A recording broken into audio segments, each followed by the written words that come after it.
மட்டும்தான் அம்பாள். எல்லா கோயிலையும் அம்பாள் இருக்க மாட்டா, சுவாமி தான். அம்பாள் எல்லா கோயிலுக்கும் சேர்த்து ஒரே காமாட்சி தான். அது அப்படிதான் இருக்கும். அம்பாள் சன்னியும் தனியாக இருக்காது. பல்லவராஜா காலத்து கோவில் இதெல்லாம் எல்லாமே. அப்போ நாங்கள் இந்த மாதிரி இது எல்லாத்தையும் சிவாஸ்தானத்தை போய் பெரியவாளை பார்க்கணும் அப்படின்னு சொல்லி கிளம்பினோம். அந்த சமயத்தில் பெரியவாளுக்கு 80ன்னு ஞாபகம் இருக்குது. அந்த சதாபிஷேகம் ஞாபகம் எனக்கு. அது பிரபலமாக கார்த்தால தான் நடந்தது. பெரிய பெரிய இவாள் வசதி உள்ளவா, இந்த பாலிட்டிஷியன்ஸு, இண்டஸ்ட்ரியலிஸ்ட்டு எல்லாருமே வந்துட்டு போயிட்டா, லாயர்ஸ் எல்லாருமே வந்துட்டு போயாச்சு.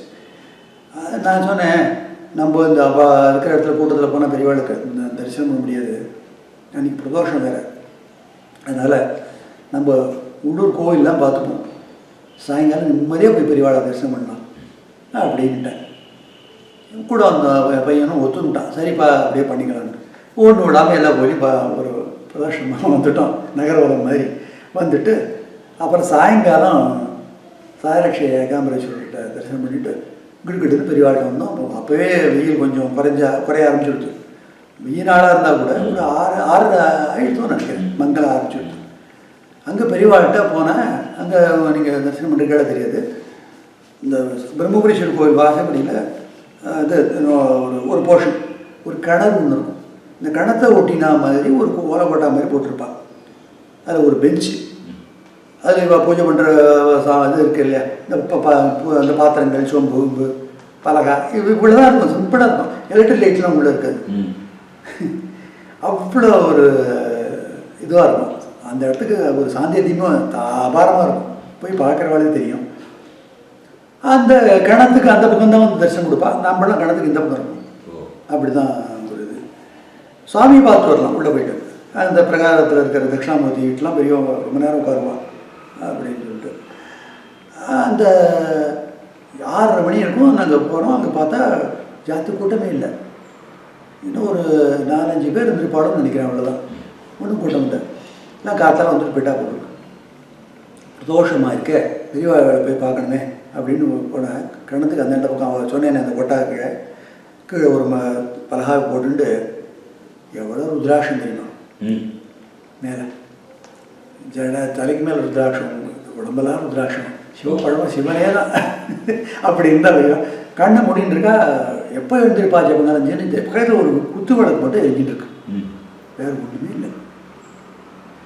அந்த மாதிரி ஒரு ருத்ராட்சதாரியே ஒருத்தர் பார்க்குறது. அது இப்போல்லாம் நான் நினைக்கிறது உண்டு, ருத்ராட்சம்லாம் போட்டுக்க வேண்டிய வேலை போட்டுக்க மாட்டேங்கிறாளேன்ட்டு ஒரு தாபம் மனசுக்குள்ள. குறைஞ்சபட்சம் சன்னியாசிகளாரும் போட்டுக்கணும், மற்றவா எல்லாருமே போட்டுக்கணும். சன்னியாசிகள் கண்டிப்பாக அவளை பார்த்து நம்ம போட்டுக்கணும் ஒரு ஆசை வரும். இந்த கண்ட ருத்ராட்சம்னு சொல்லுவாள். கண்டத்தில் எப்பயுமே ஆயுள் பரியந்தம் போட்டுக்கணும், அதெல்லாம் நம்மளை காப்பாற்றும், கவசம் தான் அதெல்லாம். இது அப்படி பெரியவா சொல்லியிருக்கா. அதை நம்ம ஃபாலோ பண்ணுறதுலாம் நமக்கு என்ன நஷ்டம், லாபம் இருக்குது இல்லைங்கிறத பற்றி நான் பேசவே இல்லை. லாபத்தை பற்றி நம்ம லாப கணக்கே பார்க்க வேண்டாம், ஒரு நஷ்டம் இல்லையானோ போட்டுக்கலாமோ அப்படின்னு சொல்லிட்டு அப்படி இப்போ ஒரு தரிசனம் ஆச்சு. ஒரு கிட்டத்தட்ட 7 ஆகிடுச்சு. அதுக்குள்ளே கிட்டுக்கிட்டுன்னு ஒரு வாத்தியார் ஒரு 7-8 சின்ன குழந்தைகளை எல்லாம் ஒரு 10 வயசு 8 வயசு அவ்வளோதான் அழைச்சிட்டு வந்தார். அழைச்சிட்டு வந்துட்டு நேராக பெரியவாள்கிட்டப்பா தரிசனம் பண்ணணுன்ட்டு கணத்துக்கு இந்த பக்கம் எங்கள் பக்கத்தில் வந்து நின்று இருந்தார். பெரியவா பார்த்தா ஜெபம் முடிஞ்சு எழுந்துட்டு வந்தார். யாரெல்லாம் வந்திருக்கான்னு பார்க்குறதுக்கு. சூரியஸ்தமனமே ஆயிடுது. அந்த விளக்கு வெளிச்சத்தில் எங்களுக்கு நாங்கள் வேணால் பெரியவாளை அந்த வெளிச்சத்தில் பார்க்கலாம், அவளுக்கு நம்ம இருக்கிற இடம் யார் வந்திருக்கான்ட்டு அந்த கிணத்துக்கிட்ட வந்து நின்று பார்த்தார். பார்த்த உடனே இந்த வாத்தியார் ஆந்திராலேருந்து வந்திருக்கார். இந்த குழந்தைகள் அதெல்லாம் வேதம் படிக்கிறது குழந்தைகள். அவள் தெலுங்கில் பெரியவா அழகாக தெலுங்கில் பேசுவாள், அது ஒன்றும் பெரிய விஷயம் இல்லை அவளுக்கு. தெலுங்கில் இவர் சொன்ன அந்த மாதிரி குழந்தைகள் வேத பாடசாலை குழந்தைகள் ஆயிஷன் வந்திருக்கேன் தரிசனம். அப்போ அந்த முகத்தில் ஒரு சிரிப்பு, அது மாதிரி நான் பெரியவா சிரித்து நான் பார்த்ததே இல்லை. அவ்வளோ சந்தோஷப்பட்டா குழந்தைகளை பார்த்து. அதான் எவ்வளோ தரிசனம் பண்ணியிருந்தேன் கூட எனக்கு அந்த ஒரு முகம் மட்டும் இன்னும் மாறவே மாட்டேங்குது மனசை விட்டு. அப்படி இந்த குழந்தைகளை இது பண்ணிவிட்டு ஆசீர்வாதம் பண்ணாங்க. உடனே நேரம் எடுத்து அவள் கிளம்பிட்டான். அப்புறம் இந்த லோக்கல் பீப்புள் ஒரு 4 பேரும் 3 பேரும் வயசான மாமிகள்லாம் இருந்தா. இங்கேன்னு சொல்கிறா அந்த மாமியில் ரெகுலராக அந்த பெரியவா தரிசனம் பண்ணாமல் போக மாட்டா போகுது. நான் காமாட்சி வந்திருக்கேங்கிறா, இன்னொருத்தர் வந்திருக்கேங்கிறா அப்படி சொல்லிட்டே இருக்கா. பெரியவா ஒன்றும் ரியாக்ட் பண்ணலை, அப்படியே கேட்டுட்டு இருக்கா, அவ்வளோதான். உடனே அந்த அவர் கூட இருக்கார வாத்தியார் அவர் வந்தார்.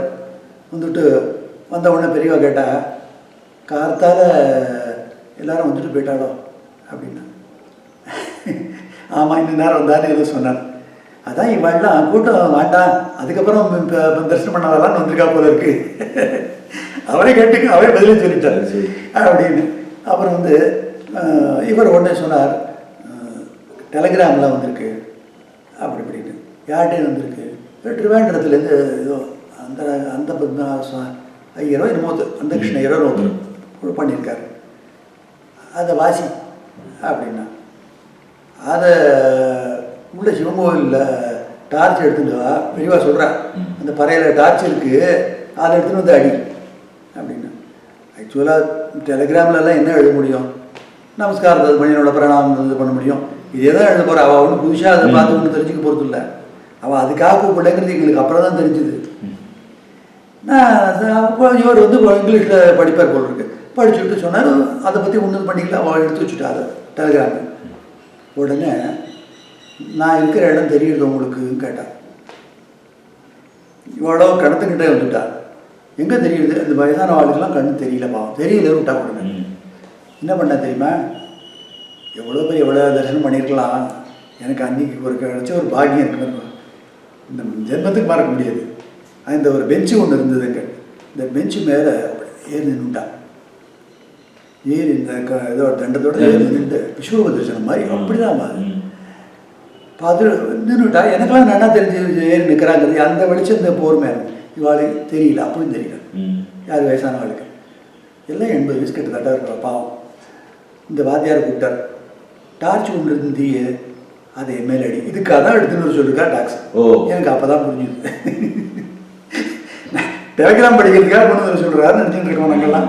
கடைசியில் இவாளுக்கெல்லாம் பாவம் தெரியலையே அப்படிங்கிறதுக்காக டார்ச்சை என் மேலே அடி அப்படின்னா. பெரியவா மேலே டார்ச் அடிக்க முடியுமா நம்மளால? இவருக்கு கையால் உதறது இருக்கு. அப்புறம் பயந்து இந்த மாறு வரைக்கும் அடித்தார். அப்போ பெரியவா சொன்னால் என் முகத்துக்கு நேர பிடிக்கினா. முகத்துக்கு நேர பிடிக்கணுன்னே இந்த 2 கண்ணும் வந்து என்ன ஒரு அந்த மாதிரி ஒரு நேத்திரம் பார்க்கவே முடியாது. அவ்வளோ அந்த மாதிரி ஒரு பிளஸ் நமக்கு கிடைக்குமா? இன்னொரு தடவை கிடைக்க சான்ஸே இல்லை. அப்படி ஒரு அந்த கண்ணுக்கு நேரம் பிடிச்சோடனே இவரை வந்து நிறுத்திட்டோமான்னு கேட்க முடியாது, அடிக்கட்டமான்னு கேட்க முடியாது, அடிச்சுக்கிட்டே இருக்காரு. நான் அப்போ பெரியவா கேட்டால் எல்லாருக்கும் தரிசனம் ஆயிடுச்சான்னு கேளு, நான் இறங்கலாமான்னு கேளுங்கிறான் பெஞ்சை விட்டு. அதுக்கப்புறம் வந்து எல்லாரும் வந்து எல்லாம் அழுதுவிட்டா. அப்படியே எல்லாம் செம்போ மகாதேவா இதான், வேறு ஒன்றும் இல்லை. அப்புறம் இருவா இறங்கிவிட்டா. இறங்கினப்புறம் வந்து யாரோ கூட வந்திருந்தா யாரோ ஒருத்தர் அவளை பற்றி கேட்டேன். நான் இன்னும் ஒரு அப்படின்னு நான் சொன்னேன். சின்ன பையன் தான். சின்ன பையன் தான், ஒரு 25 வயசு இருக்கும். உங்கள் தாத்தா எப்படி செத்து போனாருங்கிறது உனக்கு தெரியுமோ அப்படின்னு. அவனுக்கு தெரியும். அது நாங்கள் தெரிஞ்சுக்கணுமா? அதுக்காக பெரியவாளுக்கு தெரிஞ்சுக்கணும் அவசியம் இல்லை. அவளை எல்லாம் தெரியும். என்னென்னா அன்றைக்கி என்ன பிரதோஷம் இல்லையா நீ? அப்போது இந்த பையன் சொன்னால், ஆமாம் எங்கள் தாத்தா வந்து கிராமத்தில் சிவன் கோயிலுக்கு போனால் பிரதோஷத்தன்னைக்கு பிரதோஷ தரிசனம்லாம் போயிட்டு ஆற்றுக்கு வந்தால் அப்படியே ஒன்றுமே பண்ணலை, சிவபதம் அடைஞ்சிட்டா. இது கேட்டால் பெரியவா கொஞ்சம் நேரம் அவ்வளோதான். இது வந்து நாங்கள் தெரிஞ்சுக்கணுங்கிறதுக்காக அது ஒரு இது. அது ஞாபகத்தை பாருங்க. எந்த ஒரு 50 வருஷம் 60 வருஷம் முன்னாடி நடந்ததெல்லாம் ஞாபகம் வச்சுக்கின்றது கேட்பா. அதே மாதிரி ஞாபகம்னு சொல்கிற சமயத்தில் இங்கே இந்த கீவளூர்லேருந்து உள்ளே போனாக்க தேவூர்னு ஒரு க்ஷேத்திரம் இருக்குது. சுவாமி தேவபுரீஸ்வரர்ன்ட்டு கட்டுமலை மேலே இருப்பார். இந்த மாடக்கோவில்னு சொல்கிறது, மாடக்கோவில் மதுரை பாஷினின்னு அம்பாளுக்கு பேர். சுவாமி உயரத்தில் இருப்பார். பாடப்பட்டு க்ஷேத்திரம். பெரியவா எப்பயோ 1940s நம்ம போயிருப்பாப்புல இருக்குது அதுக்கு அந்த இடத்துக்கு. அதுக்கப்புறம் போன மாதிரி தெரியல. நாங்கள் பாடப்பட்டு க்ஷேத்திரமாக இருக்கேன்னு நான் இன்னொரு பையனும் போனோம். தரிசனம்லாம் பண்ணிட்டு பிரகாரத்தில் ஒரு பிள்ளையார் சன்னதி இருக்குது. இந்த கனிமூலையில் ஒரு பிள்ளையார் இருப்பார் இல்லையா, அதுக்கு நேரம் ஒரு பாட்டி, வயசான பாட்டி கோலம் போட்டுருந்தா. எங்களை பார்த்துட்டு நீங்கள் எந்த ஊருன்னா, இந்த மாதிரி மாமே வரோம் அப்படின்னு. நான் இந்த ஊரில் தான் வாக்கப்பட்டேன் சொல்கிறா பாட்டி. இப்போ ரீசெண்டாக குல்பர்கா போயிருந்தேன். குல்பர்காவில் மகாபரிவாளை தரிசனம் பண்ணேன். அப்போது அந்த சத்தாராவில் நடராஜாவுக்கு கோவில் ஒன்று கட்டினேன். அது கும்பாபிஷேகா பெரியவா போயிட்டு 3 பெரியவாளும் போயிருந்தா. அப்புறம் திரும்பி வந்தா. அங்கே குல்பர்காவில் தங்கியிருக்கா, ஹம்பியில் தங்கியிருக்கா, வழியெல்லாம் தங்கி தங்கி தான் வந்திருக்கா இல்லையா, நடந்தே பாவம்.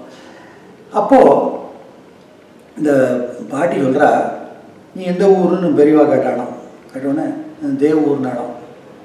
அப்போ என்ன சொன்னாலும், சுவாமி மேலே இருப்பாரேன்னாலும் ஞாபகத்தை பாருங்க அப்படின்ட்டு. அப்போ அதோடு அதுவான பரவாயில்ல. இன்னொன்று கேட்டாலும், இப்போது அதுதான் நாகப்பட்டினத்தில் புயல் அடிச்சுதாங்க அந்த ஸ்தல விருட்சம் இருக்கேன், அது அது அங்கே எப்படி இருக்கும்னா வாழை மரம். அது வந்து இந்த கட்டுமலை இருக்கு இல்லையா, அது கருங்கலுக்கு நடுவுலேருந்து அப்படி முளைச்சிருக்கும். அது சாஞ்சி கொடுத்துன்னு யாரோ சொல்லிவிட்டா பெரியவாள்கிட்ட. அது மனசு கஷ்டமாக போயிடுச்சு பெரியவாளுக்கு. இது கேட்டா பெரியவா பாட்டிகிட்ட, இது மாதிரி மரம் விழுந்துடுச்சுன்னு சொன்னால அது மறுபடியும் முளைச்சி கொடுத்தா அப்படின்னா. பெரியவா வந்து அதே இடத்துல அதுவே வந்துடுச்சு அப்படின்னா, அப்பான்னு மாற பிடிச்சிட்டா பாருங்க. ஏன்னா அது அந்த மாதிரி பாட்டி சொன்னால் அந்த மாதிரி இது கிடச்சி எனக்கு எப்படி ஞாபகம் வச்சுட்டு 50 வருஷம் முன்னாடி வந்தது கேட்குறா பற்றியா அப்படின்னா, அது ஒரு மறக்க முடியாத ஒரு இது பெரியவாட்ட. அதுக்கப்புறம் சிவராத்திரி போதெல்லாமும் போவோம் காஞ்சிபுரத்துக்கு போயிட்டு எல்லா சுவாமி பெரியவாட்டையும் போயிட்டு அது ஒரு இதுவாக நடக்கும். இந்த கூடவே போகும்போது பெரியவா வந்து பேசணும்னு எதிர்பார்க்குறதோ நம்மள்கிட்ட பேசணும் அப்படின்லாம் எனக்கு நினச்சதே கிடையாது. ஏன்னா நம்ம பார்க்கறதே பெரிய புண்ணியம். இந்த திருமந்திரத்தில் சொல்கிற மாதிரி தெளிவு குருவின் திருமேனி காட்டல், குருவோட மேனி பார்த்தாலே ஒரு தெளிவு வந்துடும். அதுவே போகிறோம் நமக்கு நல்ல இது கதியை கொடுத்துரும். அவன் பேசணுங்கிறதெல்லாம் தட்சிணாமூர்த்தி என்ன பேசினா குருவாக தான் இருக்கார். அது மாதிரி காலவைன்னு ஒரு இடம் காஞ்சிபுரத்துக்கிட்ட, அங்கே 2 அதிஷ்டானம் வேறு இருக்குது. அங்கே போயிருந்தோம். அங்கே கலவைக்கு போகிற போது மகாபெரிவா மட்டும்தான் இருந்தா அந்த இடத்துல.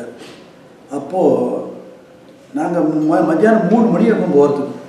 நான் போகும்போது என்ன பண்ணேன், என்னமோ தோணித்து மகாபெரிவா மேலே ஏதோ ஒரு 10 பாட்டு எழுதி போகணும் அப்படின்னு தோணிச்சு. நமக்கோ இந்த தமிழ்லாம் அந்த அளவுக்கு லிட்டரரி இதெல்லாம் பெரிய எக்ஸ்பர்ட்டெல்லாம் ஒன்றும் கிடையாது. எதுக்காக போனேன் இதெல்லாம் சொன்னாங்கன்னா நமக்கு ஒரே எழுத தெரியாது.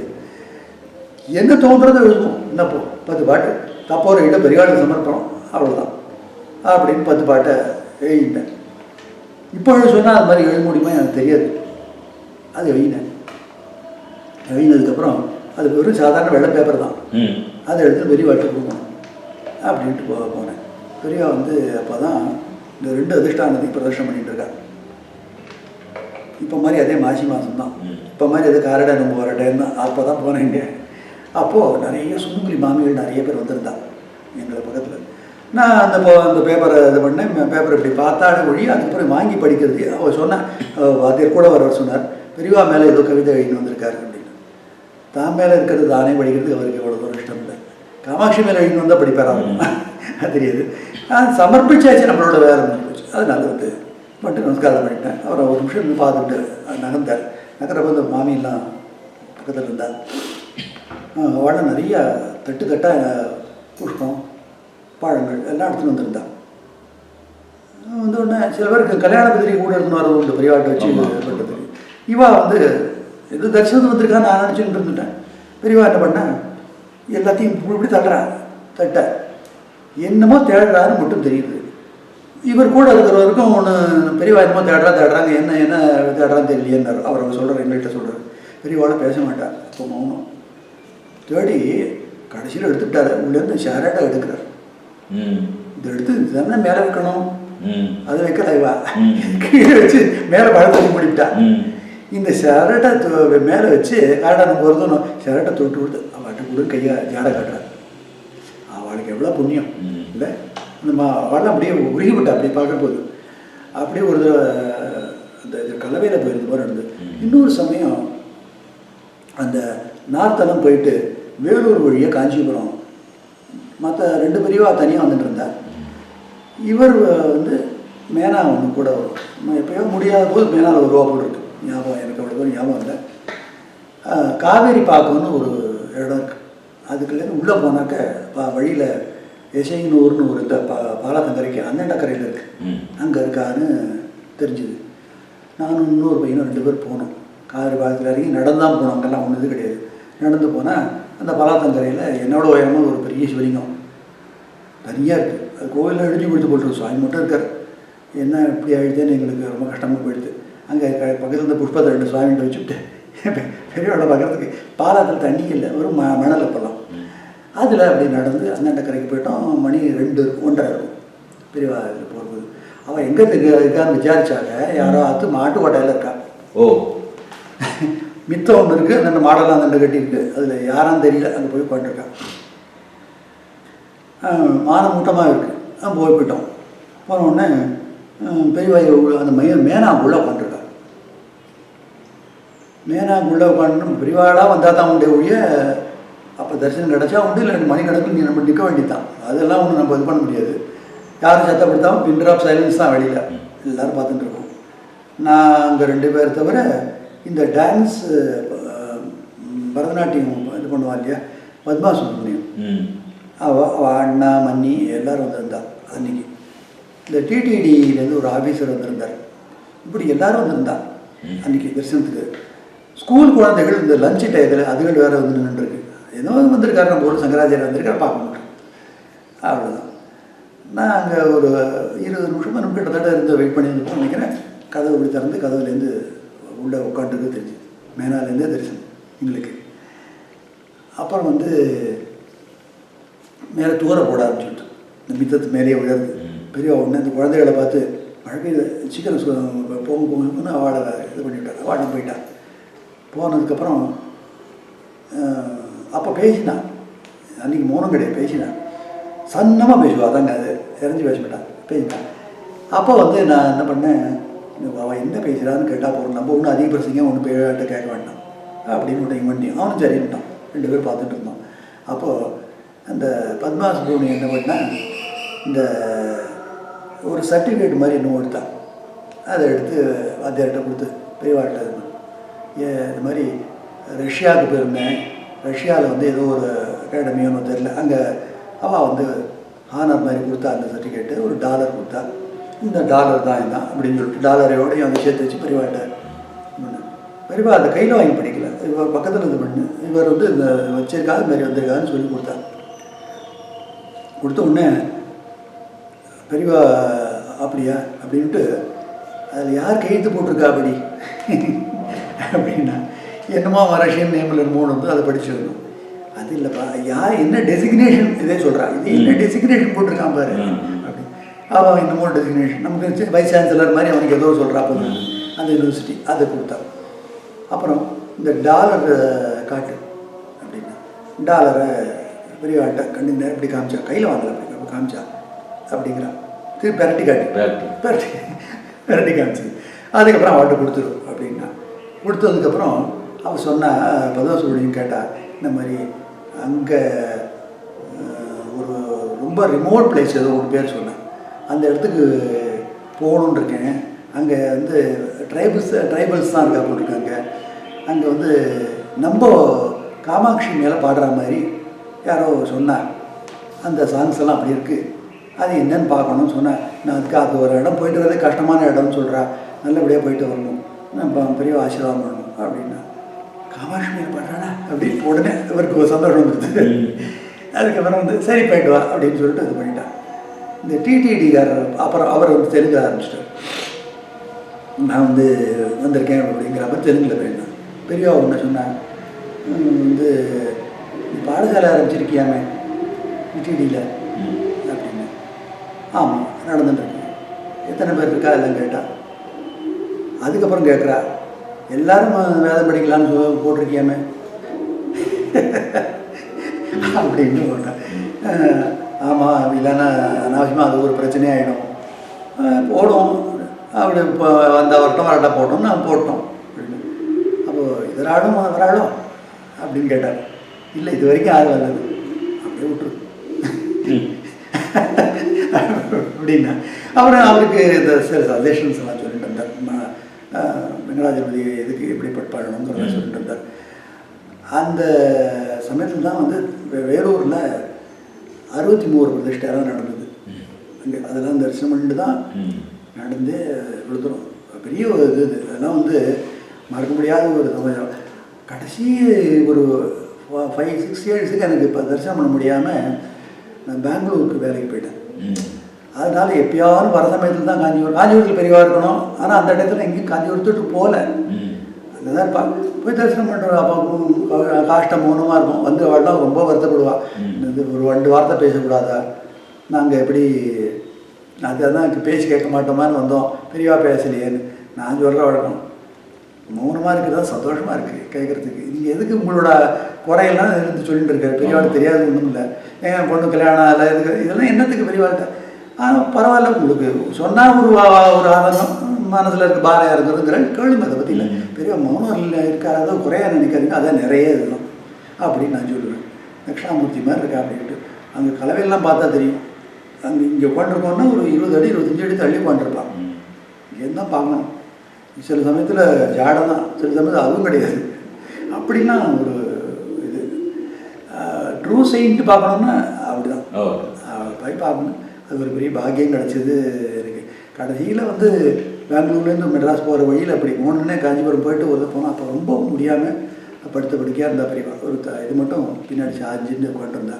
நிறைய பேர் வந்துருந்தா, ஃபாரினர்ஸ்லாம் வந்து உட்காந்துருவா. தியானம் தான், பின் ட்ராப் சைலன்ஸ், பேசுகிறது சேர்ந்து ரூல்ட் அவுட் எல்லாம் இப்படி தான். சில பேர் பார்த்துட்டே இருப்பா, சில பேர் அழுதுகிட்டே இருப்பா, அந்த மாதிரி. அப்புறம் எனக்கு என்னென்னா, ஐயோ இன்னும் வந்து பெரியவா நல்லபடியாக வரக்கூடாதா, பழையபடி நிறைய இதை பார்க்கணுமே அப்படி என்னோட ஒரு இது. கடைசியில் அதுக்கு நம்ம கொடுத்து வைக்கல. சரி, அதனால சொல்லுங்கள். பெரியவாளுக்கு முன்னாடி நீங்கள் தேவாரம் பாடிருக்கீங்களா? 2 இடத்துல தான் நான் தேவாரம் பாடுறதுக்கு பயப்படுவேன். ஒன்று பெரியவா சன்னிதானம், இன்னொன்று நடராஜா கிட்ட சிதம்பரத்தில்.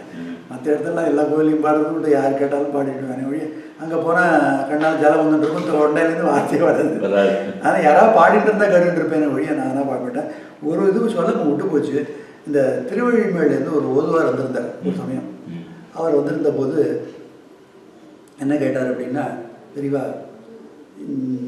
தேவாரத்தில் எங்கேயாவது சுவாமிக்கு இளநீரால் அபிஷேகம் பண்ணியிருக்கு பண்ணுற மாதிரி இடம் வருதான்னு கேட்டார். இப்போ இவர் திருவண்ணாமலை வந்திருக்காருன்னு தெரிஞ்சுன்னு கேட்டா பெரியவா. ஒன்று பெரியவா ஒன்று ஆமாம் எங்கள் ஊருக்கு பாடியிருக்காரு, எங்கே அதை சொல்லு பார்ப்போம் அப்படின்னு. நாங்கள்லாம் பக்கத்தில் நின்றுருக்கோம்.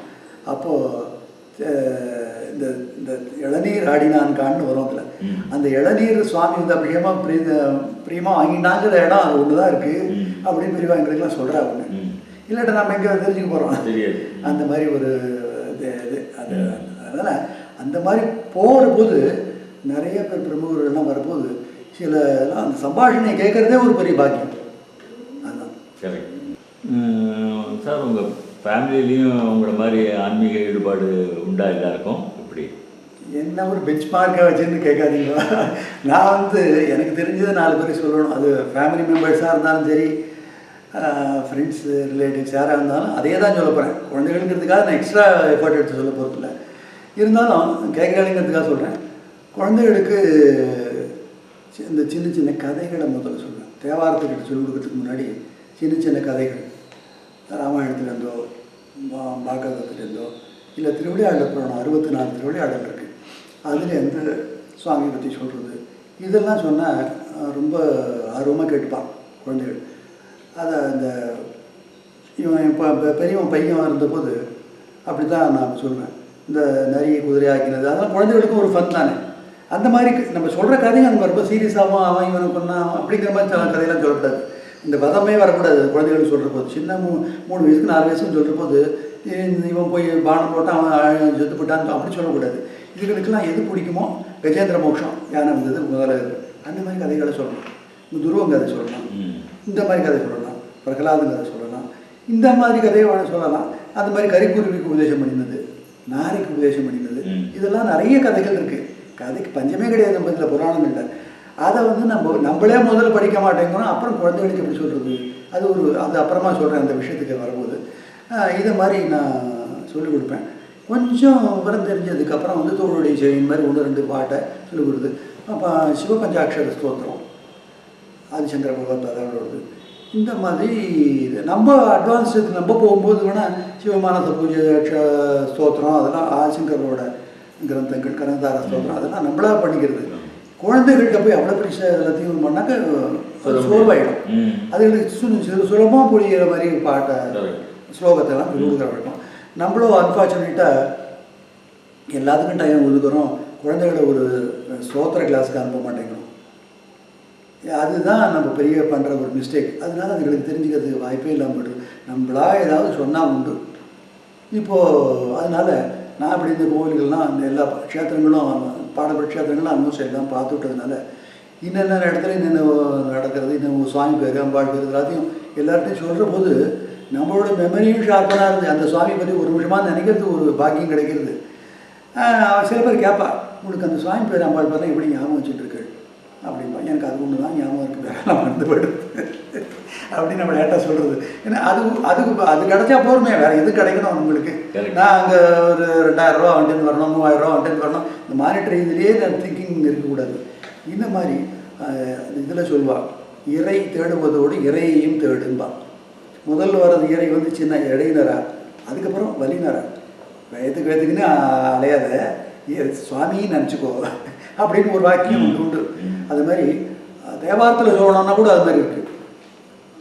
ஆக்கைக்கே இறை தேடி, ஆக்கைன்னு உடம்பு, இறை சாப்பிட்டுட்டே இருப்பாங்க. ஆக்கைக்கே இறை தேடி அலமந்து காக்கைக்கே இரையாகி கழிகின்றாரேங்கிறத. அப்போ கடைசியில் என்னத்துக்கு காரணம் போகிறோம், காக்கா சாப்பிட்டு போகிறது, இல்லை நரி சாப்பிட போகிறது, இந்த மாதிரி ஒரு கேவலமான ஒரு பாடி இது. அதுக்கு வந்து நீங்கள் வந்து இதுக்கு இந்த அலங்காரம், இந்த இது இவ்வளோ பணத்தை சம்பாதிக்கிறதும், இந்த மாதிரி எந்த வாயில் கிடச்ச எல்லாத்தையும் சாப்பிட்றது, ஆக்கைக்கே இறை தேடின்னு இருக்கல. அது மிருகங்களும் பண்ணுறது, பறவைகளும் பண்ணுறது. நீ என்ன ஸ்பெஷலாக பண்ணுற? ஒன்றும் இல்லை. நமக்கு அந்த பகவான் வந்து அவனை பற்றி தெரிஞ்சுக்கிறதுக்கான ஒரு பாக்கியத்தை கொடுத்துருக்கான். அதுகளுக்கு பாவம் இல்லை. அது எத்தனை ஜென்மா எடுத்துகிட்டு புல்லாய் பூடாய் புழுவாய் மரமாய்ங்கிற மாதிரி எல்லா ஜென்மாவையும் எடுத்துகிட்டு தானே இந்த மாதிரி வருது. அதனால் நமக்கு கிடைச்ச இந்த ஜென்மாவை எவ்வளோ தூரம் நம்ம நல்ல முறையில் பயன்படுத்திக்கணுங்கிறது தான் முக்கியம். நமக்கு தெரிஞ்சது கொஞ்சம்தான், கல்லாதது உலகளவுங்கிறா இல்லையா, அந்த மாதிரி எவ்வளோ இருக்குது. இந்த அருணகிரிநாதர் சொல்கிற மாதிரி திருப்புகழில் கடலில் இருக்கிற மணலை கூட எண்ணிக்கலாம். அது நமக்கு அவ்வளோ அஞ்ஞானம், ஒன்றுமே தெரியாது. எந்த தெரிஞ்சுக்கணும், அஞ்ஞானம் தன்னை அகலிக்கும் நல்லறிவேங்கிறது சிவபுராணம். சுவாமியாக வந்து நமக்கு அறிவு கொடுத்தா தான் உண்டே ஒழிய நம்மளா இந்த புத்தகத்தை தேடியோ நமக்கு 4 பேருக்கு சொல்லிக் கொடுக்குறதோ குழந்தைகளுக்கு சொல்லிக் கொடுக்குறதோ நடக்காது. அந்த குழந்தைகளுக்கும் அந்த பாக்கியம் இருக்கணும். பெரியவா பண்ண புண்ணியம் ஆசீர்வாதம் பண்ணியிருக்கணும். அதனால குழந்தைகளுக்கு ஏதாவது தெரிஞ்சுக்கிறதுக்கான பாக்கியம் கிடைக்கும். பற்றியா நமக்கு நான் சின்ன வயசுலேருந்து அப்பா அம்மா நல்ல வழியில் வளர்த்துருக்கா, அப்படியே அந்த குழந்தைகளை பெரியவாளணும்னு சொல்லும். இங்கே ஸ்லோகம் சொல்கிறோமோ சொல்லலையோ அது கூட அதை விட இம்பார்ட்டண்ட்டு, நமக்கு நல்ல வழி காமிச்சிருக்கா நம்ம அம்மா அப்பான்னு அந்த குழந்தைகள் சொல்லி கொடுத்தோன்னா அதை விட இன்னும் உங்களுக்கு என்ன வேண்டியது என்ன இருக்குது? ஒன்றும் இல்லை. இன்னொரு விஷயம் சொல்ல வேண்டியிருக்கு. அதாவது அதுக்கு அடுத்த ஜென்ரேஷனையும் நம்ம கை தூக்கி விடணும். இப்போ கதை சொல்கிறதுனா பாட்டி சொன்ன கதைன்னு சொல்கிற வழக்கம். பாட்டி தான் பொறுமையாக சொல்லிக் கொடுப்பான்னு ஒரு இது இருக்குது, பழக்கம் இருந்து. இப்போ இந்த நாளில் அப்போ அது குறைய ஆரம்பிச்சிடுத்து. வேரியஸ் இந்த என்டர்டெயின்மெண்ட்லாம் வந்ததுனால அவளோட கவனம் அந்த பக்கம் போக ஆரம்பிச்சிருது. எங்கே போனாலும் இந்த மாதிரி ராத்திரி 8-10 மணி வரைக்கும் எத்தெல்லாமல் பார்த்து உட்காந்துட்டு இருக்காங்க. குழந்தைகளை கூப்பிட்டு சின்ன கதை சொல்கிறது, ஸ்தோத்திரம் சொல்லி கொடுக்குறது அப்படிங்கிறதுலாம் இப்போது கிராஜுவலாக குறைய ஆரம்பிச்சிருக்கு. ஆனால் சுத்தமாக இல்லாமல் போயிட்டேன், இருந்துருக்கு. அதை கொஞ்சம் கொஞ்சமான மறுபடியும் இது கொண்டு வரணும் பழையபடி. நான் என்ன பண்ணுறது, என்னோடய பொண்ணோட பிள்ளை, அதாவது என்னோடய பேரன், அவனுக்கு வந்து இந்த தேவாரத்தில் சின்ன சின்ன குட்டி குட்டி பாட்டு எல்லாத்தையும் ராகத்தோடு சொல்லி கொடுப்பேன். அவன் அந்த ராகத்தோடு பாடுவான். அதை வந்து சின்ன ஸ்லோகத்தெல்லாம் வந்து தமிழ்லையும் சொல்லி கொடுக்குறது, சம்ஸ்கிருதத்துலையும் சொல்லி கொடுக்குறது, ரெண்டையும் பாடுவான். அதில் என்னென்ன காத்தார எழுந்துண்டாக்க அவன் ஸ்கூலுக்கு போகிறதுக்கு முன்னாடி குளிச்சுட்டு வந்துட்டு ஊதி விட்டுட்டு சுவாமிகிட்ட ஸ்லோகம் சொல்லாமல் அவன் ஸ்கூலுக்கு கிளம்பக்கூடாது. என் பொண்ணு அது ஸ்ட்ரிக்டாக வச்சுருக்கான். அந்த விஷயத்தில் இது பண்ணுறது எனக்கு ரொம்ப பிடிக்கும். அதே மாதிரி ராத்திரி படுத்துக்கிறதுக்கு போகிறதுக்கு முன்னாடி அவனை ஏதாவது 2 ஸ்லோகமாக சொல்லிட்டு தான் போய் படுத்துக்கோம்பா. அது அந்த குழந்தை அது பண்ணிகிட்டு இருக்கான். சின்னது அது வந்து ஒரு 3 வயசு கூட இருக்காது. அது மாட்டிக்கும் சொல்கிறானேங்கிறது அவனுக்கு சேர்ந்து இந்த மாதிரி பார்த்து வர்றது ஒன்று, சொல்லி கொடுத்து வர்றதும் கூட உண்டு குழந்தைகளுக்கு. தேவாரத்தில் மட்டும் இல்லை, எதில் வேணாலும் இருக்கலாம். நல்ல ஒரு பக்தி கிரந்தம் எதுவாக இருந்தாலும் அதை சொல்லிக் கொடுக்கணும் குழந்தைகளுக்கு. இவானும் அதை படிக்கணும். நீ பாட்டுன்னு சொல்லிட்டு இப்போ பாட்டு வேறு எதாவது பார்த்துட்டு இருந்தானே, அது ரொம்ப ரொம்ப அதனால் அந்த ரீதியில் பார்த்தாக்கா இது இப்போ கூட ஒன்றும் இல்லை. இந்த ஆன்லைன்லலாம் நிறையா வருது, குழந்தைகளுக்கு நிறையா சொல்லிக் கொடுக்குறாங்க, அரிச்சுவடியிலேருந்து சொல்லிக் கொடுக்குறாங்க. நம்ம உபயோகப்படுத்திக்கணும். இப்போது இன்னும் ஒன்றே ஒன்று சொல்லிடுறேன், நம்ம அப்புறம் மறந்துபட போகிறேன். இந்த கொரோனா வந்த டயத்தில் எல்லோரும் வீட்டுக்குள்ளேயே இருந்தோம். வீட்டுக்குள்ளே இருந்தால் தான் என்ன பண்ணுவோம், உபயோகம் எதாவது பண்ணியிருப்போமா? 100க்கு 90 பேர் உபயோகம் இல்லாததான் படிச்சுட்டு இருப்போம். இந்த இதை பார்ப்போமா, அதை பார்ப்போமா, வேண்டாம் அதை படிச்சுட்டு இருப்போமா, இல்லாட்டா ஏதாவது நியூஸ் பார்ப்போம். இப்படி தான் நம்ம பெரும்பாலானவர் இப்படி தான் இருந்துருந்தா. ஆஃபீஸ் போகிறவாழ்லாம் வந்து ஒர்க் ஃப்ரம் ஹோம் இருக்கிறவாழ்லாம் அது மட்டும் நடந்துட்டு இருந்தது. மிச்சம் எல்லாம் வந்து இது வந்து நின்றுடுத்த முடியாது. இப்போது லேடிஸ் ஆகட்டும், குழந்தைகளாகட்டும், ஸ்கூல் கிடையாது, எல்லாம் வீட்டோடு அடங்கியிருந்தது. நம்மளும் உட்பட என்ன பண்ண முடிஞ்சது, ஒன்றும் இல்லை. அப்போ வந்து எனக்கு ஒரு என்ன தோணித்து, 2 விஷயத்த பண்ணினேன் உருப்படியாக அந்த சமயத்தில். என்னை பொறுத்தவரையில் மற்றவளை நிறைய பண்ணியிருப்பாளாக இருக்கும். நான் அந்த 2 வருஷத்தை என்ன பண்ணினேன், ஒன்று வந்து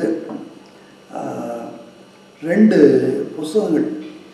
ஒன்று வந்து இங்கிலீஷில் அந்த எல்லாம் அந்த டிலாபிடேட் டெம்பிள்ஸ்லாம் பற்றி நிறைய கோயில் போயிட்டே இருக்கும். சிலதெல்லாம் திரும்பி பார்க்கறதுக்குள்ள ஆள் இல்லாமல் ஒரு வீடிஞ்சே கிடக்கும்.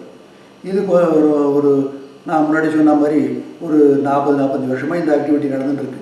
ஏதோ வசூல் பண்ணுவோம், நமக்கு சொந்த காசை போடுவோம், ஏதோ ஒன்று சுவாமிக்கு செஞ்சுட்டு தான் இருக்கணும். மொழி சும்மா உட்காந்துருக்கூடாது, நம்ம லைஃப் டைமில் ஏதோ உருப்படியாக பண்ணணும். இதை வந்து நான் அடுத்த இது சொல்கிறேன், என் பொண்ணு மாப்பிள்ளை எல்லாருமே இதில் வந்து பங்கெடுத்துக்குள்ள எல்லாருமே, நான் மட்டும் இல்லை, எல்லாருமே அந்த ஆக்டிவிட்டியில் இன்வால்வ்டாக இருக்கா. இது வந்து இது கடலில் கரைச்ச பெருங்காயம் மாதிரி.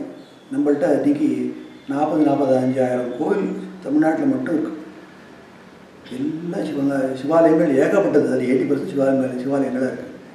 வயல்வெளியெல்லாம் எதுக்கோ தோண்ட போய் ஒரு சிவலிங்கம் கிடைக்கிறதுங்கிறான். அப்படி ஒரு ஆன்மீக பூமி இது. அதுதான். ஆனால் இடிஞ்சு கிடக்கிறத பார்த்தாக்க விக்ரம சோழன் கட்டினாங்கிறான், குலோத்துங்கன் கட்டினான்னு எல்லாம் கதையெல்லாம் சொல்லிட்டு இருக்கானே ஒழிய, அந்த கட்டின கோவில் இன்றைக்கி எப்படி இருக்குது, இடிஞ்சு கிடக்கா, நல்ல மாதிரி பூஜை நடக்கிறதான்னு யாரும் கவலைப்பட்டுக்கிறது இல்லை. யாருக்கு கவலைப்படணுமோ அவங்க கூட கவலைப்பட்டுக்க மாட்டேங்கிறான். என்ன பண்ணுறது, இந்த இண்டிவிஜுவல்ஸ்லாம் என்ன பண்ண முடியும்? இந்த 1000-5000 வச்சுன்னு என்ன பண்ண முடியும்? அதுவோ வந்து லேக்ஸ் கணக்கில் ஆகுது. கும்பாபிஷேகம்னா அதுக்கு எவ்வளவு உங்களுக்குலாம் தெரியும். இருந்தாலும் சுவாமி நடத்துக்கிறார். யார் கையால் வாங்கணும்னு அவருக்கு நினச்சிட்டாரோ அவள் கையால் கண்டிப்பாக வாங்கிக்கிறார். நீங்கள் இந்த வசதி உள்ளவன் தலைகள்னா கூட சமயத்தில் அவனுக்கு இந்த பாக்கியம் கிடைக்க மாட்டேங்குது. ஒன்றுமே இல்லாமல் வருகையை வேண்டின்னு போகிறான், அவனுக்கு கிடைக்குது. அந்த மாதிரி ஒரு அற்புதம் இன்றைக்கி நடக்கிறது, கலியிலையும் நடக்கிறது, இல்லைன்னு சொல்ல முடியாது. ஆனால் அந்த மாதிரி கோயில் எல்லாத்தையும் பிரகாசப்படுத்தணும், எல்லாருக்கும் தெரியணுங்கிறதுக்காக இங்கிலீஷில் ஒரு டெம்பிள்ஸ் ஆஃப் ஃபர்காட்டன் க்ளோரின்னு ஒரு புக் ஒன்று எழுதி அப்போது இது பண்ணியிருந்தது. அப்புறம் ஆன்லைனில் இந்த தேவார கிளாஸ் நடத்துது. நிறைய பேர், ஒரு 30 பேரோ 50 பேரோ இருக்கா, ஞாபகம் இல்லை. அவள்லாம் வந்து ஆன்லைனில் ஜாயின் பண்ணிக்கிறாள். நிறைய தேவாரத்தில் பண்ணிட்டா அவளை வந்து குரூப்பாக ஆக்ஷன் போய் ஒரு இடத்துல ஒரு பாராயணம் பண்ண வைக்கிறது, அபிஷேகம் பண்ண வைக்கிறது, அந்த மாதிரி அந்த சின்ன ஆக்டிவிட்டியாக இருந்தால் கூட அவள் அதில் இன்வால்வ் ஆகணுங்கிறது அதோட ஐடியா ஒழிய நாளைக்கே எல்லாம் பெரிய இதுவாகிடும். ரிமார்க்கபிள் அன்பிலீவபிள் சேஞ்சஸ்லாம் நான் எதிர்பார்க்கல.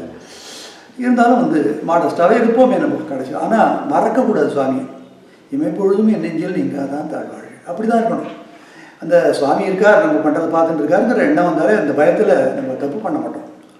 அப்படிங்கிற ஒரு இது அந்த விஷயத்தையும் அந்த பீரியடில் அதில் இன்னொரு முக்கியமான ஒன்று பண்ணிங்க. நமக்கு பெரும்பாலும் வந்து இந்த இந்த எஜுகேஷன் சிஸ்டத்தில் அப்படி ஒரு சோதனை இந்த 60-60லேருந்து ஆரம்பிச்சுட்டு சம்ஸ்கிருதம் நமக்கு தெரியாமல் பண்ணிவிட்டாங்க.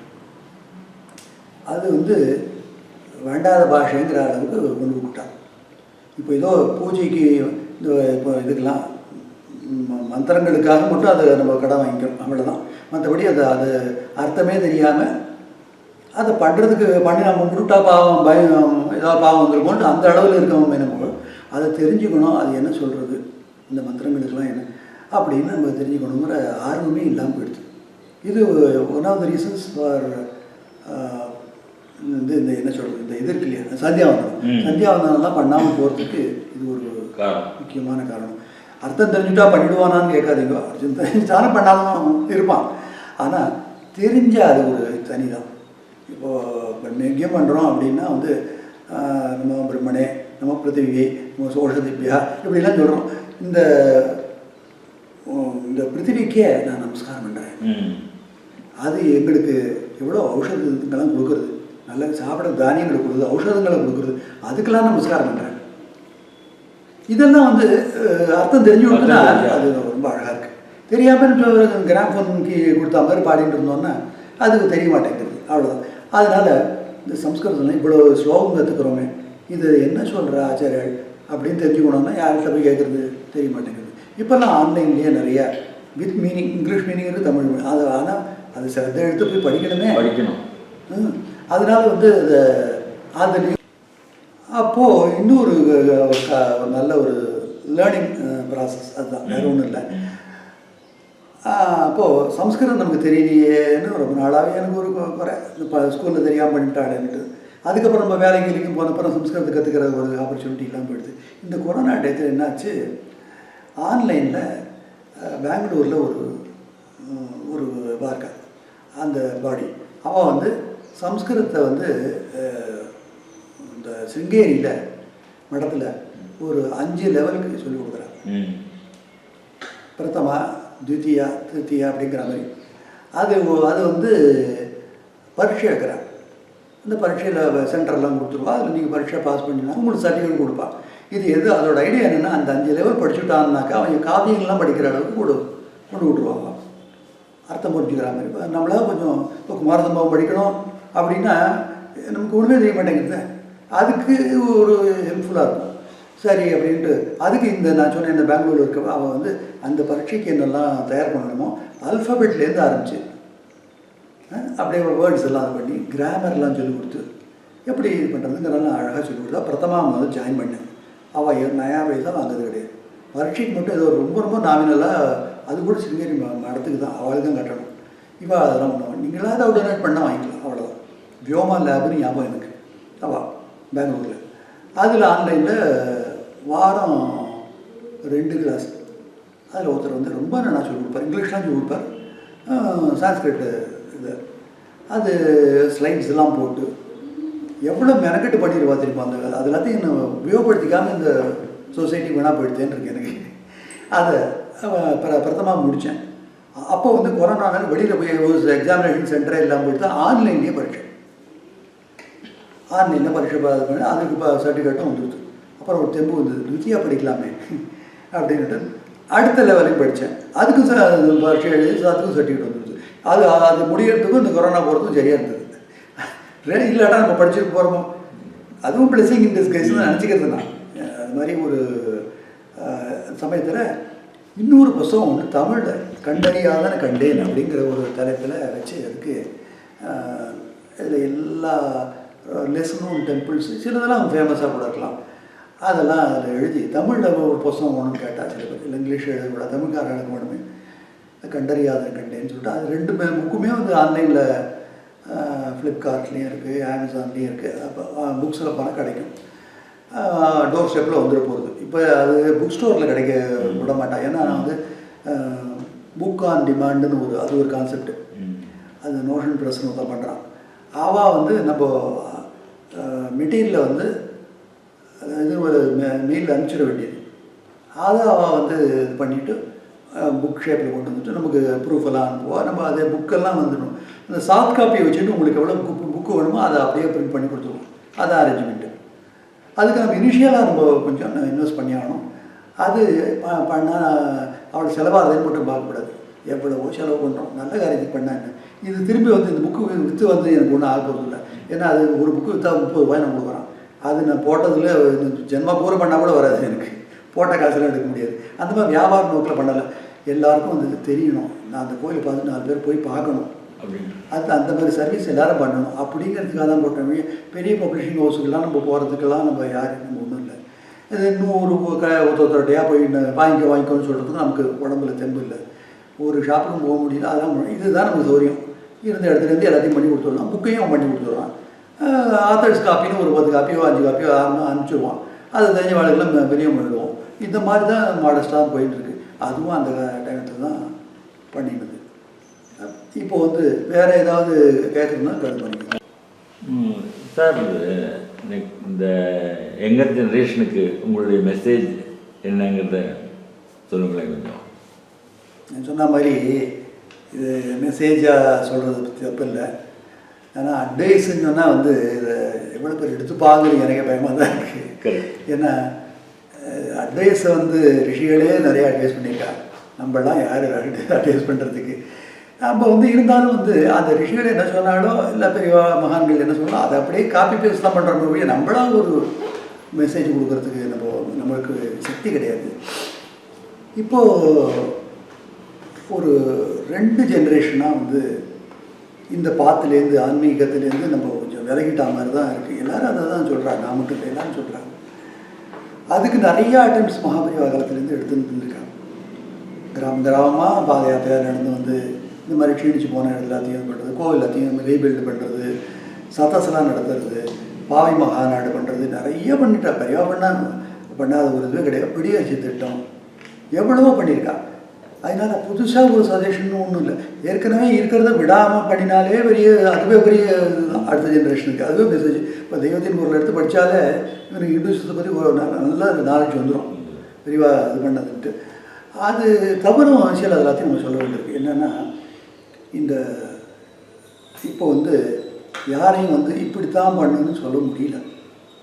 அவன் எனக்குன்னு ஒரு தனி வழியை வச்சுக்கிறேங்கிறான். அதாவது அதுக்கு அடமெண்ட்டாக இருக்கான்னு நான் சொல்ல வரல. அவனோட இதில் வந்து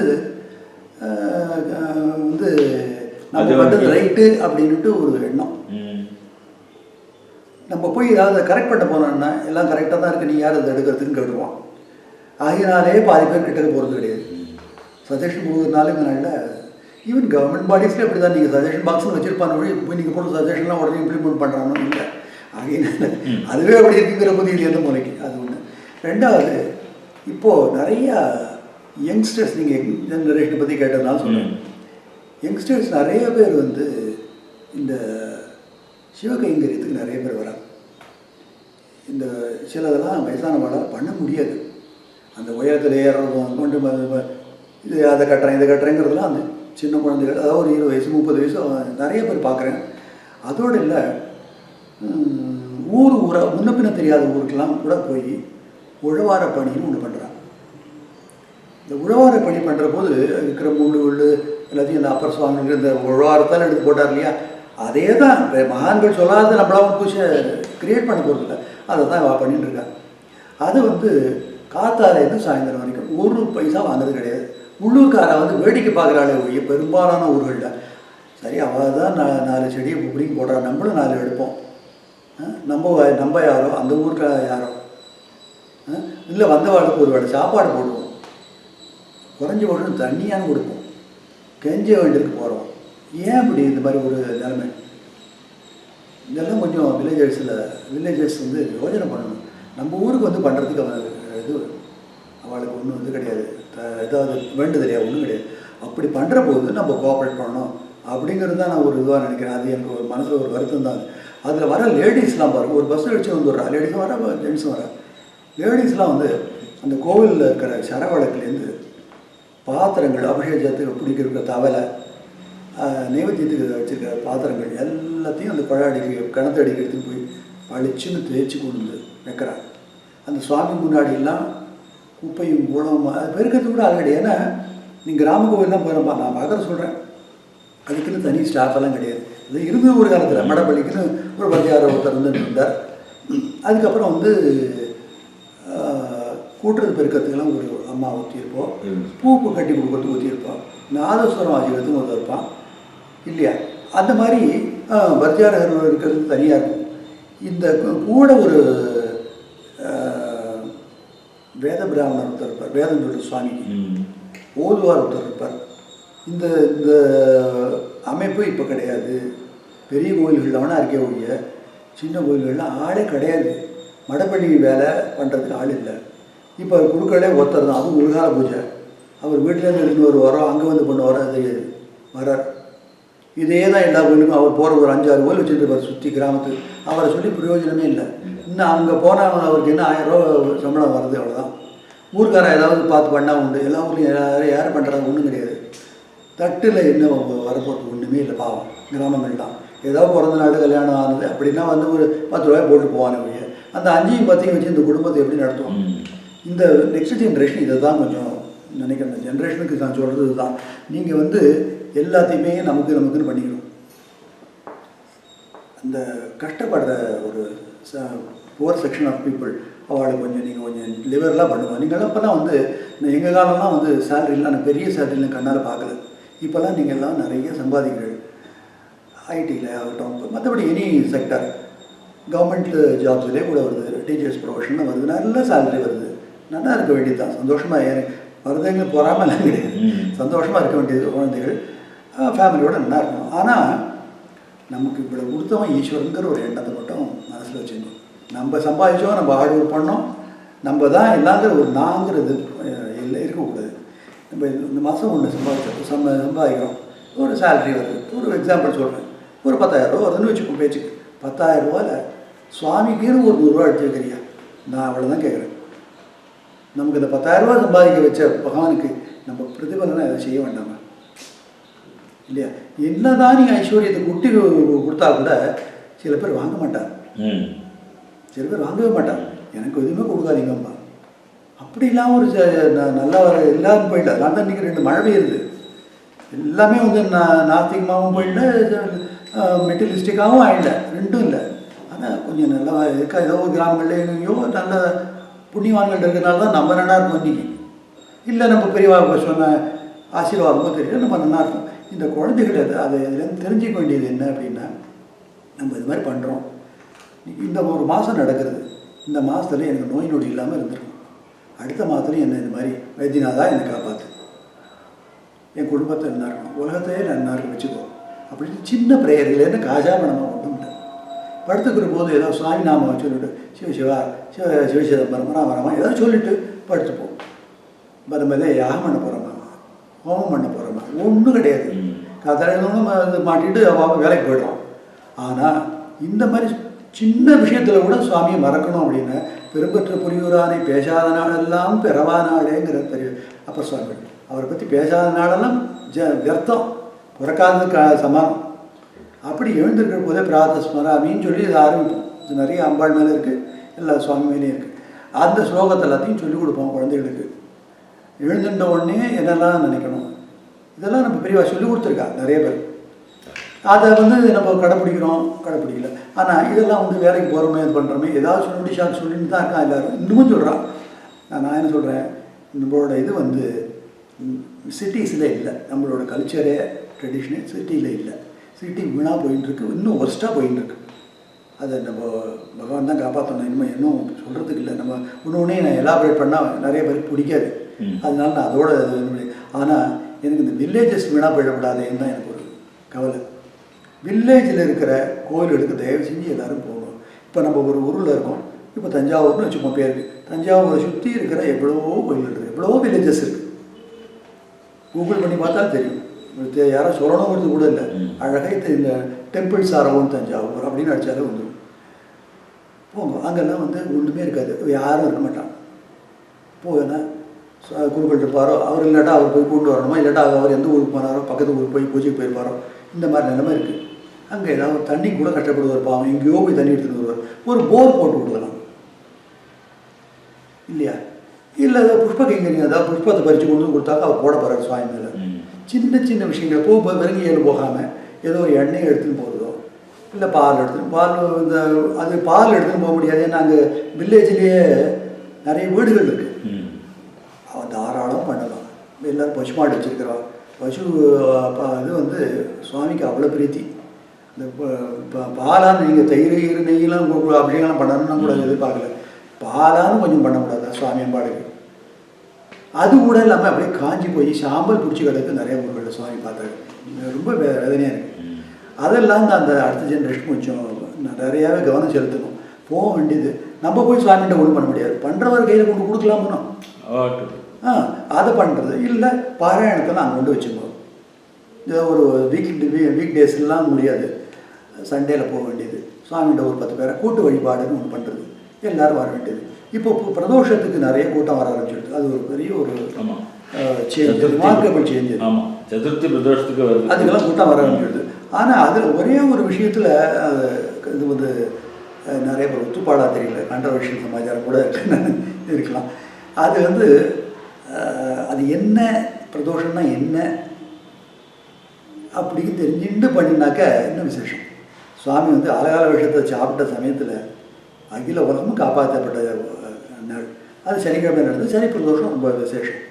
ஆனால் சனி பிரதோஷத்துக்கு போனாக்க பிரசாதம் கிடைக்குங்கிற ஒரு நிலைமை வந்துடக்கூடாது.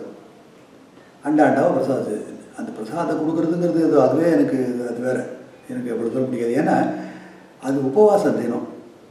சிவராத்திரி அன்றைக்கி விடிய கொடுத்துட்டுருக்கான், 4 காலத்துக்கு அண்டாண்டாவும் கொடுத்துட்டுருக்கான். எதுக்கு உபவாசம்? நீங்கள் நார்த்தில் போய் பார்க்கணும். இங்கே தமிழ்நாட்டில் தான் இப்படி ஆகிடுது. நார்த்தில் சொல்லிட்டு தண்ணி கூட குடிக்காதவெல்லாம் குஜராத் போட்டோம், மத்திய பிரதேஷ் ஆகட்டும், நான் ஜோதிர்லிங்க கஷேத்திரங்களுக்கெல்லாம் போதெல்லாம் பார்த்தேன். என்ன கூட்டம்! இந்த சிவராத்திரி ஒட்டி தான் போனேன். சிவராத்திரி இன்னைக்கு ஒரு 2000 பேர் நிற்கிறான். அந்த வெயிலில் நிற்கிறான் கியூ. நம்ம தான் அழுத்துப்போம். இல்லாட்டா ஏதாவது குரு கோயிலில் போகலாமா, இல்லாட்டா ஸ்பெஷல் டிக்கெட் இருக்கான்னு நம்ம பார்த்துட்டு இருப்போம். அங்கே பாவம் ஏழை வில்லேஜர்ஸு வெகுளி. நமக்கு சுவாமி தான் எல்லாம். வருஷத்துக்கு ஒரு நாளைக்கு வந்து இதுக்கு தானே காலம் கொடுத்துருக்கான். நிற்போம். அப்படி நிற்கிறது அந்த ஜனங்கள்லாம். இங்கே என்னடான்னா பெரிய பெரிய பிரம்மாண்டமான கோயில் கட்டி வச்சுக்கிட்டு இதை திரும்பி வர்றது ஆள் இல்லைன்னா என்ன பண்ணுறது? இந்த ஹிஸ்டாரியன்ஸ் எல்லாம் என்ன பண்ணுறான், புஸ்தகம் போட்டு உட்காந்துருக்கான். இந்த சோழன் பண்ணது, இந்த கல்வெட்டு பண்ணு. கல்வெட்டெல்லாம் வேண்டியது தான், ஹிஸ்ட்ரி வேண்டியது தான், நான் இல்லைன்னு சொல்லலை. ஆனால் அதோடு நிறுவனப்படாது. இங்கே மேல் பாதியா ஒரு இடம் இருக்குது. இது வானம்பாடின்னு ஒரு வானம்பாடி கும்பகோணத்து பக்கத்தில் ஒரு இது அணக்கரை போகிற வழியில் இருக்குது. அது ராஜேந்திர சோழன் கட்டினது. கம்ப்ளீட்டாக இடித்து அந்த கோயில் அருமையான கோஷ்டங்கள்லாம். அது இன்றைக்கோ நாளைக்கோன்னு இருந்த கோயில். அது நிறைய மரங்கள் பிரம்மாண்டமும் முளைச்சிருந்து. ஆனால் ஒரு காலம் பூஜை நடந்துட்டு இருந்தது உள்ள. அது பயந்துதான் உள்ளே போவார். அவர் பெரிய உத்தரமே கேர்டர் தொங்கும். அப்படி இருந்ததுன்னு தரிசனம் பண்ணிட்டு வருவேன். நான் திடீர்னு பார்க்குறேன் அந்த கோவிலை இருந்த இடம் தெரியாமல் எல்லாத்தையும் தரமண்டமாக்கிட்டான். கேட்டால் அதை மறுபடியும் ரீபில்டு பண்ண போகிறேன் நானும் அப்படின்னு சுவாமியுமே எல்லாத்தையும் போட்டு ஒரு ஷெட்டுக்குள்ளே போட்டு பூட்டிவிட்டான். அது பூட்டி வருஷக்கணக்காக ஒரு வருஷம் 2 வருஷமாக ஆயிடுச்சு. அதுக்கு ஒரு இன்னமும் கவர்மெண்ட் லெவல்லையோ லோக்கல் பீப்புளை யாரும் கவலைப்படல. சும்மா இந்த இன்சூரன்ஸ் சொல்கிறான்னு சொல்லிட்டு அது பண்ணணும் 2 வார்த்தை சொல்லிட்டு நிறுத்திட்டான். இதே அந்த கோவிலை பற்றி புஸ்தகம் போட்டு சம்பாதிக்கிறவங்களாம் இருக்காங்க. இதுதான் கஷ்டமாக இருக்குது. உனக்கு ஹிஸ்ட்ரியில் உனக்கு நாலேஜ் இருக்கலாம், எபிகிராஃபியில் உனக்கு அபார நாலேஜ் இருக்கலாம். ஆனால் கடைசியில் எதை வச்சுது இந்த இவ்வளவு நடந்ததோ அதை விட்டுட்டியே. கல்வெட்டை எதை தாங்கி நிற்கிறது? கோவில். இப்போ அந்த எறும்பியூர் திருவெரும்பூர்னு ஒரு திருச்சிராப்பள்ளிகிட்ட இருக்கு. அங்கே போயிருந்தால் பிரகாரம் மதில் ஓரமாக பெரிய பெரிய கல்லெல்லாம் ரெனோவேஷன் பண்ணுறேன்னு பேர்த்து போட்டிருக்கான். அதை கூட நான் எதுலேயோ பிளாகில் எழுதியிருந்தேன். அதில் கல்வெட்டு சோழ காலத்து கல்வெட்டோடு தூக்கி போட்டிருக்கான். நமக்கு ஏதாவது அருமை தெரியுது அதுக்கு. அதை கவலை இந்த குழந்தைகள் போடுது. அடுத்த ஜென்ரேஷன் கேட்டதுனால சொல்கிறேன். அங்கே போய் ஏதோ வருஷ டயத்தில் நிறையாவே குழந்தைகள் வரும், பிரார்த்தனை பண்ணிக்கிட்டோம், அதெல்லாம் வரட்டும். அங்கே இந்த வருஷ நம்பர் எழுதுறது கல்வெட்டு மேலே, இல்லை சண்டிகேஸ்வரர் பக்கத்தில் எழுதிட்டு போகிறது, அப்புறம் வந்து கையை தட்டுறது, இதெல்லாமும் வந்து எதெல்லாம் செய்யக்கூடாதோ அத்தனையும் செய்யுது. அந்த தார் இருக்குல்ல அதால் எழுதுறான்.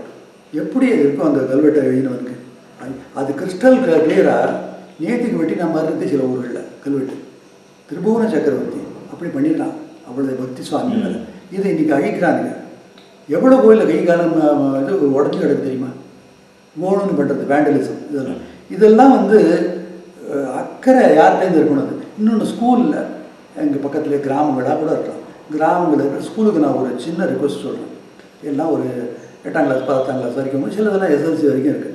அந்த குழந்தைகிட்ட வீக்லி ஒன்ஸ் ஒரு கூட்டு வழிபாட்டுக்கு அந்த ஹெட்மிஸ்ட்ரஸோ ஹெட்மாஸ்டரோ கூட்டு வந்துட்டு டீச்சர்ஸோடு வந்துட்டு ஒரு வலம் வந்துட்டு ஒரு சிவபுராணம் சொல்லி கொடுக்குறது குழந்தைகளுக்கு, இல்லை திருநீற்றப்பதிகம் சொல்லி கொடுக்குறது. இது சன்னதியில் குழந்தைகள்லாம் பாடிடும். அது அந்த ஏஜ்லேருந்து வீட்டில் சொல்லி கொடுக்குறாளோ இல்லையோ அங்கே வந்து சொல்லணும். ஒரு அரை மணி நேரத்தை வந்து ஒதுக்கூடாத ஒரு எங்களுக்கெல்லாம் நாங்களாம் படிக்கிறோம் மாரல் இன்ஸ்ட்ரக்ஷன் ஒரு பீரியடே உண்டு. இப்போ அதெல்லாம் இல்லைன்னு கேள்வி எனக்கு நிஜமாக தெரியாது. அங்கே எங்கள் வாத்தியாரெல்லாம் சொல்லி கொடுப்பார் இந்த மாதிரி புராணம் அதெல்லாம். இப்போ எல்லாமே போயிடுது. நான் இதை மறுபடியும் அதை ரெனியூ பண்ணுறேன். அந்த என்னோடய அப்பீல இந்த சுற்றி ஸ்கூலில் வந்து எல்லோரும் போய் தயவு பண்ணி அங்கே இந்த இதெல்லாம் எழுதக்கூடாது, சேவத்தில் எழுதக்கூடாது, இந்த கோவில் இது ஐதீகம், எங்கள் பக்கத்தில் கங்கை கொண்ட சோழபுரம்னு ஒன்று இருக்குது. அதெல்லாம் ஹெரிட்டேஜ் ட்ரிப்பு கூட்டுன்னு போங்க. அங்கே போயிட்டு சுவாமியோட பெருமையும் அந்த சோழராஜாவோட பெருமையும் தான் அந்த டீச்சர்ஸ் சொல்லிக் கொடுக்கணும் முடிய அதுங்களை வந்து ஒரு லைனில் வர வச்சுட்டு தான் சாமின்ட்டு அப்படியே அடுத்த பஸ் பிடிச்சி போகக்கூடாது. அங்கே போனால் என்ன நமக்கு இந்த இன்புட் என்ன இருக்குது அதுதான் முக்கியம். அதை விட்டுட்டு அங்கே அந்த குழந்தைகளுக்கு என்ன தெரியுமா, அவன் ஏதோ ஐஸ்கிரீம் குடிச்சுட்டு போயிடும். ஏதோ பிக்னிக் போகிற மாதிரி வயசான வாள் நிறைய சிவராத்திரிக்கு போகிறேன்னு ஒரு பஸ்ஸில் போக வேண்டியது பிக்னிக் மாதிரி ஒரு 20 கோயில் பார்க்குறேன் ராத்திரியோட ராத்திரி. யார் கேட்டாங்க மேடம் அப்படி தான் இருக்கா. நவகிரக ஸ்தலங்கள்னு இல்லை ஒரே நாளில் பார்க்குறேங்கிறது இதெல்லாம் பார்க்குறவங்களுக்கு சந்தோஷம். அந்த கோயிலுக்கு அப்பையான ஒரு 2 விளக்கேறி இருந்துங்கிறது அதெல்லாம் ஓகே. ஆனால் இப்படி இதுலையான்னு சொல்லியிருக்கா, நீ 4 நாள் அதுக்குன்னு ஒதுக்கு. நவகிரக ஸ்தலமும் உன்னுடைய நவகிரகங்கள் பூஜை பண்ண சிவக்ஷேத்திரங்கள் எல்லாமே. இப்போ அந்த கேது ஸ்தலம் சனி ஸ்தலம்னு எழுதக்கூடாது, பாபம் அதெல்லாம். சனி பிரீதி ஸ்தலம் வேணால் சொல்லிக்கோ, வேண்டாம்ல சனி ஸ்தலம் சொல்லக்கூடாது. திருநள்ளாறுங்கிறது என்ன, தர்பாரணீஸ்வரர் இருக்கிற க்ஷேத்திரம் வந்து அதை போய் இப்படி சொல்லுன்றான். நடனுக்கு இப்போ சனி விலகித்து நீ மறுபடியும் அதை வேணும் வாங்கி கட்டிக்கிறீங்க. அதனால் சில ஊர்களில் வந்து நவகிரகமே இருக்காது. அங்கே இந்த புதுசாக அந்த சின்ன பசங்க இருக்கா இல்லையா, இளைஞர் மன்றம்னு ஒன்று போயிருக்கோம். அவன் என்ன பண்ணுவான், ஒரு ஆர்வ கோளாறுல சிவ கோயிலுக்கெல்லாம் திருப்பணி பண்ணிட்டு இருக்கானுங்க. இல்லைன்னு சொல்கிறேன், இந்த அடுத்த ஜென்ரேஷனுக்காக சொல்கிறேன்னா அவங்களுக்கு என்ன பண்ணணும்னு கைட் பண்ணுறதுக்கு ஆள் இல்லை பாவம். அவன் பட்டுக்கு ரோடில் இருக்க ஆர்ச்சி கட்டுற மாதிரி உங்களுக்குள்ள கோயிலுக்குள்ளே கொண்டு என்ன வேணா பண்ணிட்டு இருக்கான். அடிஷனல் சன்னிதி கட்டுறேங்கிறான், இல்லாத மகான்களுக்கெல்லாம் கொண்டு வந்து சன்னிதி கட்டுறேங்கிறான். நம்ம இதுலேயே ஆகமத்துக்குள்ளே வராத சிவன் கோவில்னா ஊருக்கு ஆகணும், பெருமா கோவில்னா அதுக்கு ஒரு ஆகணும். அதுக்குள்ளே என்ன சொல்லப்பட்டிருக்கோ அதை தான் நம்ம ஃபாலோ பண்ணணும். நம்மளை நமக்கு பிடிச்சதாத்தையும் கொண்டு அங்கே வைக்கக்கூடாது. இன்றைக்கி இப்படி இருப்பேன், நாளைக்கு ஒரு பொலிட்டிக்கல் லீடர் கூட சன்னிதி கூட கட்டுவேன். என்ன வேணால் பண்ணலாம் நம்ம ஊரில், அதுக்கு ஃப்ரீடமும் இருக்குது. அதனால் அது மேலும் கான்ட்ரவர்ஷியல். நான் அதனால் அந்த சப்ஜெக்டுக்கு டீப்பாக போகல. அது மாதிரி இந்த பையன்கள்லாம் வந்து என்ன பண்ணுவான், நவகிரகம் இல்லாமல் இருக்கேன், நவகிரக சன்னிதி ஒன்று கட்டி தரேன்னும். அங்கே இருக்கிற இந்த சின்ன அந்த எஸ்எல்சி படிக்கிறவங்க காலேஜ் படிக்கிற பசங்கள்லாம் சப்போர்ட் பயங்கரமாக பண்ணுறான். எங்கேருந்து தான் அதுக்கு மொபிலைஸ் பண்ணுறானோ கொண்டு வந்து விட்றானுங்க, கட்டிவிடுறான். நான் கூட சொன்னேன், இதே இந்த ஊரில் வந்து நவகிரக தோஷமே கிடையாது, கோடிலி ஸ்தலம்னு சொல்கிறது. கோள் இல்லாதது, கோள் உபாதை யாருக்குமே கிடையாது இந்த ஊரில். நீ ரொம்ப விலை கொடுத்து வாங்குறிய, அதெல்லாம் தேவையே இல்லை. எனக்கு தெரிஞ்சு 9ஆம் நூற்றாண்டு 11ஆம் நூற்றாண்டு அது வரைக்கும் நவகிரக சன்னிதியே கிடையாதான் இந்த ஊர்லேயும். அப்புறம் சோழர் காலத்துக்கு பிற்கால சோழர்கள் காலத்தில் தான் இதெல்லாம் ஏற்படுதுன்னு ஹிஸ்டாரியன் சொல்கிறான், அது தெரியாது. அதனால் நமக்கு நவகிரகம் வேண்டான்னு சொல்லி, நவகிரகம் என்றைக்குமே உண்டு. இப்போது நம்ம கோடர் பதிகத்திலேயே ஞாயிறு திங்கள் செவ்வாய் புதன் வியாழன் வெள்ளி சனி பாம்பு 2 3 ஆசிரியர் நல்ல அவை நல்ல அடியாரவர்க்கு மிகவேங்கிறார் ஞானசம்பந்தர். இந்த 9 கிரகங்களும் அடியார்களுக்கு நல்லதை தான் செய்யும்னு சொல்லியிருக்காரு ஒழிய நீ இதுக்காக பரிகாரம் பண்ணிட்டு வா அப்படின்னு இல்லை. அதனால் அதுக்காக அந்த கிரகங்களை நம்ம குறைவாக சொல்கிறோம். ஒரு கிரகங்கள் எதுக்கு சுவாமி ஏற்படுத்தியிருக்கார், அது இருந்தால் தான் இந்த உலகம் இயங்கும். எல்லாருமே ஒரே நாளில் முத்தி அடைஞ்சுக்கிட்டான்னா அப்புறம் இங்கே என்ன வேலையா அப்படின்னால எல்லாம் இருந்து பார்த்துட்டு வர வேண்டாம், பார்த்துட்டு வரணும். அடுத்த எத்தனை ஜென்மா பாக்கி இருக்கோ எல்லாருக்கும் கிடைக்குமா, கிடைக்காது. அதனால் இது மேல் படியில் வந்தவனா இப்படி பாவம் அவளுக்காக இறக்கப்பட்டு சொல்லுவா, ஐயோ இவாளுக்கெல்லாம் நமக்கு கிடைச்ச பாக்கியம் அவளுக்கு கிடைக்கலையே, நான் பெற்ற இன்பம் பெருதி வையகம்ங்கிற திருமூலர். அப்படி வந்து மகான்கள் நினைப்பான். நம்ம என்னன்னா நம்ம செல்ஃபிஷாக தான் இருப்போம், நம்ம குடும்பம் நல்லா இருக்கணும், நம்ம நல்லா இருக்கணும், உலகம் நல்லா இருக்கணும்னு நம்ம நினைக்கவே மாட்டேங்கிறோம். அதுதான் ரொம்ப இந்த உலகத்தில் இவ்வளோ கஷ்டங்களுக்கும் காரணம். என்மிட்டி ஜாஸ்தி ஆகிட்டு வருது. இந்த குழந்தைகளும் அதான் நினச்சிக்கணும். எவ்வளோ வேணால் டிஃப்ரென்ஸ் ஒப்பீனியன் இருக்கட்டும், அமங் த ரிலிஜன்ஸாக இருக்கட்டும், அமங் வேரியஸ் கல்ட்ஸாக இருக்கட்டும், என்ன வேணால் இருந்துட்டு போட்டோம். ஆனால் நம்மளாம் இந்த பாரத தேசத்தில் வந்திருக்கோம், நல்ல ரிஷிகளும் மகான்களும் வாழ்ந்த தேசத்தில் வந்திருக்கோம். நம்ம வந்து அதோட இதில் பெருமையை தெரிஞ்சுக்கணும், தெரிஞ்சு 4 பேருக்கு சொல்லணும். நம்ம அடுத்த ஜென்ரேஷனை அந்த லைனில் கொண்டு வரணுமே ஒழிய நான் ஒரு தனியாக பாதையை போட்டுப்பேன், எனக்கு நான் அதுக்கு ஒரு மன்றம் வச்சுப்பேன் அப்படிங்கிறதுலாம் வந்து ஒன்றும் பிரயோஜனம் இல்லை. அது தெரிஞ்சுக்கணும்வா அப்படிங்கிறது என்னோட தாழ்மையான பிரார்த்தனை. வந்து இது வந்து சொல்கிறதுக்கு நமக்கு அருகதை இல்லை தான், இருந்தாலும் நீங்கள் கேட்டதுக்காக இந்த வார்த்தையை சொல்கிறேன். எனக்கு தெரிஞ்சதை உங்களோட ஷேர் பண்ணிகிட்டு இருக்கேன். வந்து இதுதான் அல்டிமேட்னு ஒன்றும் கிடையாது. அது வந்து இன்னும் நிறையா பேர் நிறையா அனுபவங்கள் அதெல்லாம் லைஃப்பில் நிறைய நடந்துன்னு தான் இருக்குது. இன்றைக்கி சுவாமி வந்து எல்லாருக்கும் அந்த அனுகிரகத்தை பண்ணிட்டு தான் இருக்கார். நீங்கள் ஏதோ கேட்டேங்கிறதுக்காக எனக்கு தெரிஞ்சது நான் சொன்னேன், அவ்வளோதானே வழிய இதை ஒரு பெரிய பெஞ்ச்மார்க் மாதிரி எடுத்துகிட்டு இது பண்ண வேண்டாம். அதே சமயத்தில் வந்து யாருக்காரும் அதுலேருந்து ஏதோ ஒரு விஷயமாவது நல்ல எடுத்துக்க முடியும் அப்படின்னா அதுவே எனக்கு பெரிய சந்தோஷத்தை கொடுக்கக்கூடியதாக இருக்குது. நமஸ்காரம். ரொம்ப சந்தோஷம். உங்கள் குழந்தை பருவத்தை பற்றியும் உங்களோட தெய்வீக அனுபவங்களை பற்றியும் ரொம்ப நல்லா சொன்னேன். கேட்குறதுக்கே ரொம்ப அருமையாக இருந்தது. அதை தவிர்த்து மேலும் பல அரிய விஷயங்களை உங்கள்கிட்ட தெரிஞ்சுட்டோம். மேலே மேலே இதே மாதிரியே நிறைய விஷயங்களை உங்கள்கிட்டேருந்து தெரிஞ்சுக்க ஆசைப்படுறோம். ஜெய ஜெயசங்கர, ஹரஹர சங்கர்.